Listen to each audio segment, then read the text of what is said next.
अस्सलामुअलैकुम। कैसे हैं आप लोग सब? उम्मीद करते होंगे सब खैर खैरियत से होंगे। अल्लाह ताला आप लोगों को खुश रखे, आप लोगों की परेशानी दूर करे। आमीन सुम्मा आमीन। तो चलिए, आज बहुत दिनों के बाद एक मैं नई रेसिपी लेकर आई हूँ। ये बकरीद स्पेशल नई रेसिपी में लेकर आई हूँ। फ्राई पारचा, आप पारचा कह लीजिए या इसको पसिंदा कह लीजिए, वो आप पर है। ये खाने में बहुत टेस्टी होता है और बनाने में बहुत इजी है, कम मसालों में और बहुत इजी है। इसको आप चाहे तो नाश्ते में खा सकते हैं या फिर दाल चावल बनाकर इसको दाल चावल के साथ खा सकते हैं, ये आप पर डिपेंड करता है। तो चलिए मेरे किचन में बनाते हैं फ्राइड पारचा। पारचा बनाने के लिए हमें चाहिए, ये मैंने पारचा ले लिए हैं इस तरीके से, पारचा कहें या पसिंदा कहें।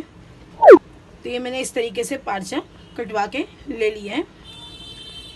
ये मैंने आधा किलो के जितना पारचा लिया है और 1 चम्मच लहसुन, 1 चम्मच अदरक का पेस्ट और अपने टेस्ट के हिसाब से हरी मिर्ची का पेस्ट।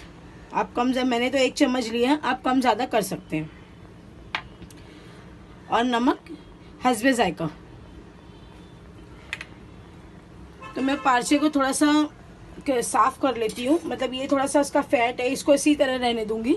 मैंने इसको धोकर अच्छी तरह क्लीन कर लिया है। अब ये जितने थोड़ा बड़ा बड़ा है तो मैं इसको 2 हिस्सों में कर लूँगी इस तरीके से।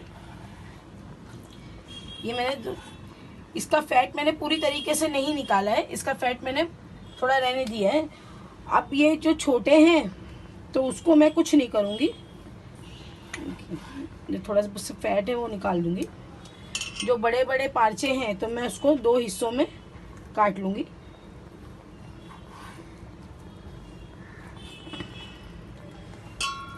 इस तरह मैं सारे पारचे काट लूँगी। ये बहुत इजी रेसिपी है और बहुत ज़्यादा लोगों को पसंद आती है। मेरे घर में तो बहुत ज़्यादा पसंद आती है, बहुत आसान है।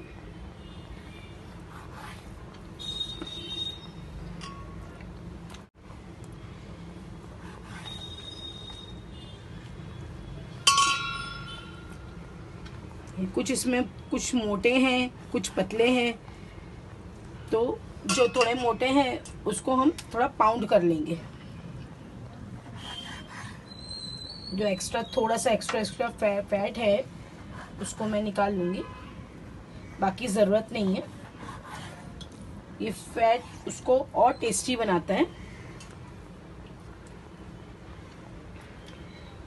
देखिए, मैं सबको नहीं काटूंगी, जो ऐसा लगता है कि जो काटना चाहिए, जो ज़्यादा बड़ा है उसको काटूंगी, जिसे इस तरीके का इसको मैं नहीं काटूंगी। अब मैं आपको इसको बताती हूँ पाउंड कैसे करते हैं। तो चलिए मैं इसे पाउंड करती हूँ। अभी जैसे ये है, ये दोनों सब एकदम सेम इक्वल बराबर है। ये कहीं मोटा कहीं पतला नहीं है, लेकिन ये थोड़ा सा मोटा है और एक तरफ से थोड़ा पतला है। तो जहाँ से मोटा रहेगा, आप मीट हैमर भी इस्तेमाल कर सकते हैं। मैं तो ये इमाम दस्ते का जो ये होता है वो मैंने इस्तेमाल किया है। इसको थोड़ा सा पाउंड करूँगी ताकि इसके रेशे टूट जाए और ये सब तरफ से बराबर हो जाए। जितने भी मोटे हिस्से हैं पारचे में, मैं उसको इसी तरीके से हल्का हल्का से इसको पाउंड कर लूँगी। ये देखिए,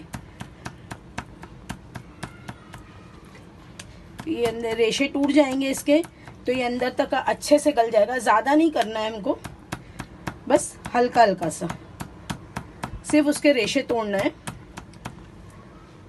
ताकि इसको जब बॉईल करेंगे तो इसका जूस पूरा अंदर तक जाए और अंदर से पारचा फीका ना लगे और कहीं मोटा कहीं पतला ऐसा ना हो, क्योंकि उससे फिर है ना टेस्ट ख़राब हो जाता है। तो चलिए मैं सारे पारचे पाउंड करके आपसे मिलती हूँ। ये मैंने सारे बराबर से सबको पाउंड कर लिए। अब मैं प्रेशर कुकर में ये सबको डाल दूंगी। ये मैंने बीफ का पारचा लिया है, बीफ का गोश्त का पारचा बनवाया है। आप इसको मटन में भी बना सकते हैं, लेकिन शर्त ये है कि ये गोश्त एकदम रूखा और एकदम टाइट जैसा होता है ना, वैसा होना चाहिए। एकदम चिकना नहीं होना चाहिए इसमें ज़्यादा, और गोश्त रूखा होना चाहिए। अब मैं इसमें डाल दूंगी नमक,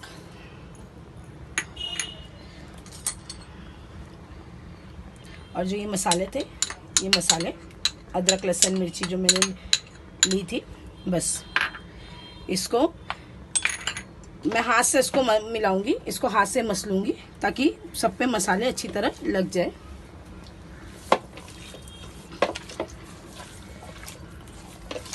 देखिए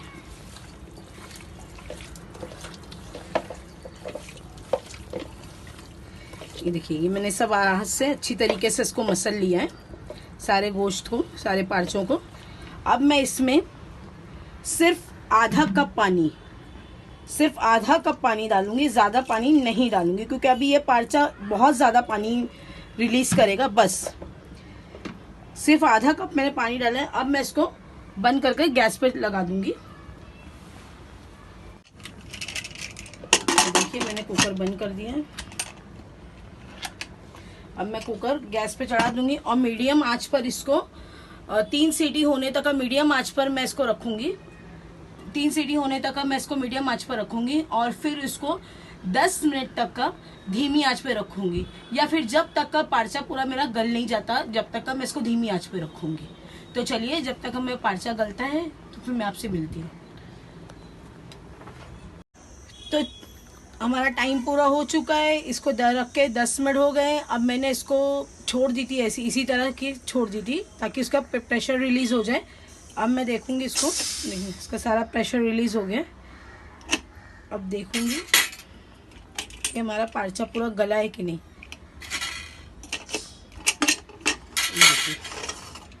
ये अभी भी बॉईल हो ही रहा है। देखिए इसमें कितना सारा पानी हो गया, कितना कम पानी मैंने डाली थी इसमें, सिर्फ आधा कप से भी कम, आधा कप ही पानी डाली थी, लेकिन इसने अपना पानी रिलीज करके कितना पानी हो गया। अब मैं इसको देखूंगी ये गल गया है कि नहीं। ये गल गया है बहुत अच्छी तरीके से, ये गल गया। देखिए ऐसे नहीं, हाथ से भी करके मैं दिखा दूँ गरम है, देखो बहुत अच्छी तरीके से ये गल गया। अब अगर आपको चाहिए तो आप इसका पानी सुखा सकते हैं, और अगर नहीं चाहिए तो ज़रूरत नहीं है क्योंकि सारा फ्लेवर गोश्त में आ गया है। तो अगर इसका पानी नहीं भी सुखाएंगे तो कोई फ़र्क नहीं पड़ता। अब मैं एक प्लेट के अंदर सब निकाल लूँगी, इसको सारा गोश्त निकाल लूँगी, पानी पूरा निकाल कर। उफ सॉरी,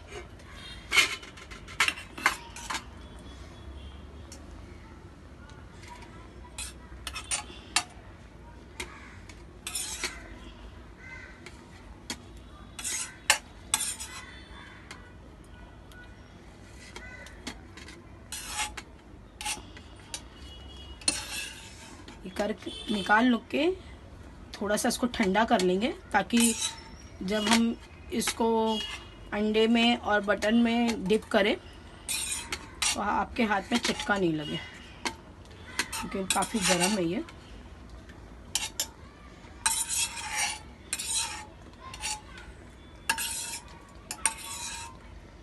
देखिए मैंने ये सारा निकाल लिया, अब इसमें कुछ भी नहीं है, अभी इतना पानी रह गया तो इसका तो कोई यूज़ ही नहीं है, तो इसको हम साइड में हटा देंगे।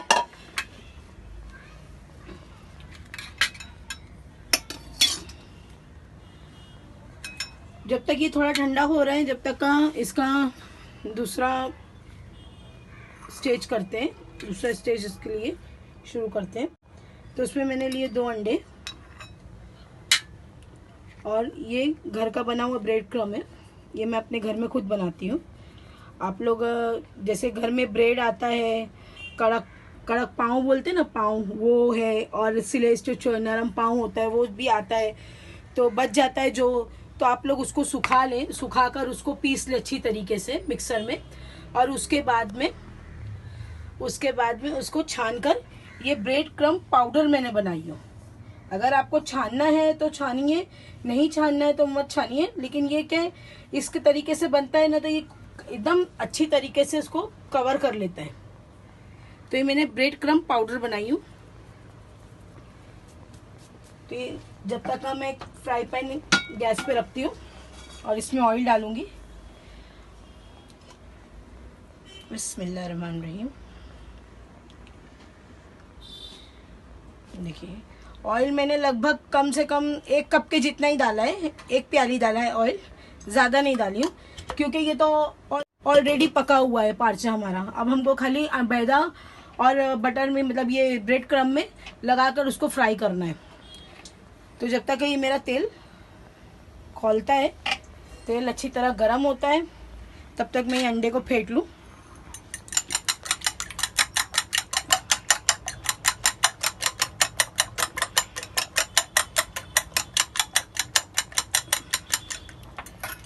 मैंने अंडे को फेंट लिया अच्छी तरीके से।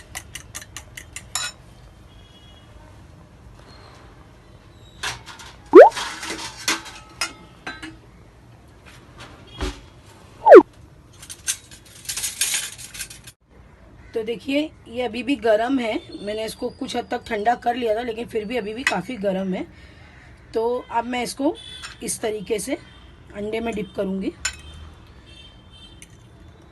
इस तरीके से मैंने अंडे में डिप कर कर इसको निकाल लिया। अब मैं इसको ब्रेड क्रम्ब में डिप करूँगी अच्छे से, थोड़ा सा दबा दबा कर, ताकि जितना कोटिंग रहे अच्छी तरीके से इसमें लग जाए। ये देखिए बस।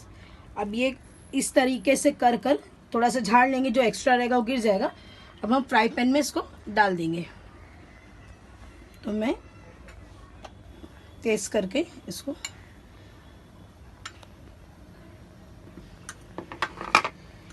अगर आपको हाथ से चाहिए तो आप हाथ से भी कर सकते हैं, ऐसा कुछ नहीं, क्योंकि गोश्त काफ़ी हद तक ठंडा हो गया है और गोश्त सब मुड़ गया है। तो ये चम्मच से या फोक से करना पॉसिबल नहीं हो रहा है मेरे से, तो इसलिए मैं इसको अब हाथ से करूँगी। देखिए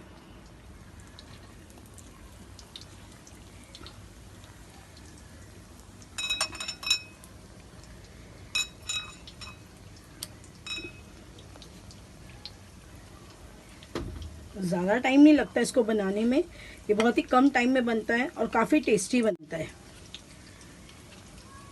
आप इसे स्टार्टर के साथ खा सकते हैं, आप इसे घर में दाल चावल बनाकर उसके साथ में खा सकते हैं।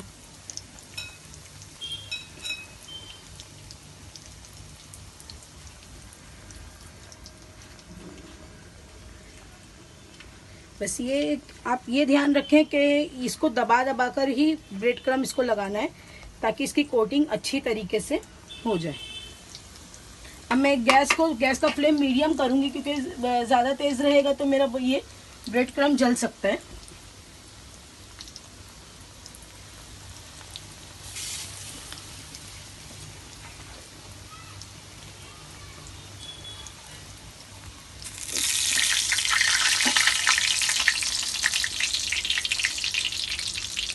तो देखिए जो पहले सबसे पहले मैंने डाली थी वो मैं काफ़ हो गया है। अब इसको मैंने पलट दिया दूसरी तरफ से।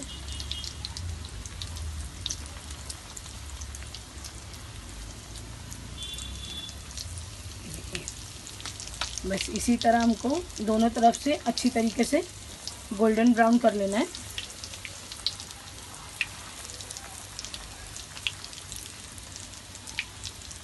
बहुत जल्दी हो गया, क्योंकि गोश्त को गलाने की ज़रूरत ही नहीं, गोश्त तो ऑलरेडी पहले से ही गला हुआ है। हमको सिर्फ मैदा और ब्रेड क्रम्ब पकाना है, तो बहुत जल्दी हो जाता है। आप ये इसी तरीके से बनाकर फ्रिज में करके स्टोर करके आप रख सकते हो। अगर कोई मेहमान आए तो आप उसको फ़ौरन अंडा और ब्रेड क्रम्ब लगा के तल कर गर्मा गर्म सर्व भी कर सकते हैं। तो चलिए मैं आपसे मिलती हूँ सब फ्राई होने के बाद। देखिए ये अच्छी तरीके से फ्राई हो गए, दोनों तरफ से गोल्डन ब्राउन हो गए।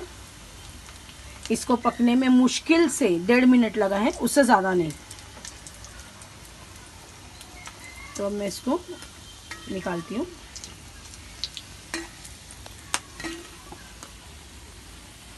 देखिए कितना अच्छा सा इसके ऊपर कोट, इसका जो ब्रेड क्रम्ब का जो कोटिंग है वो कितनी अच्छी सी क्रिस्प लगी हुई हो गई है।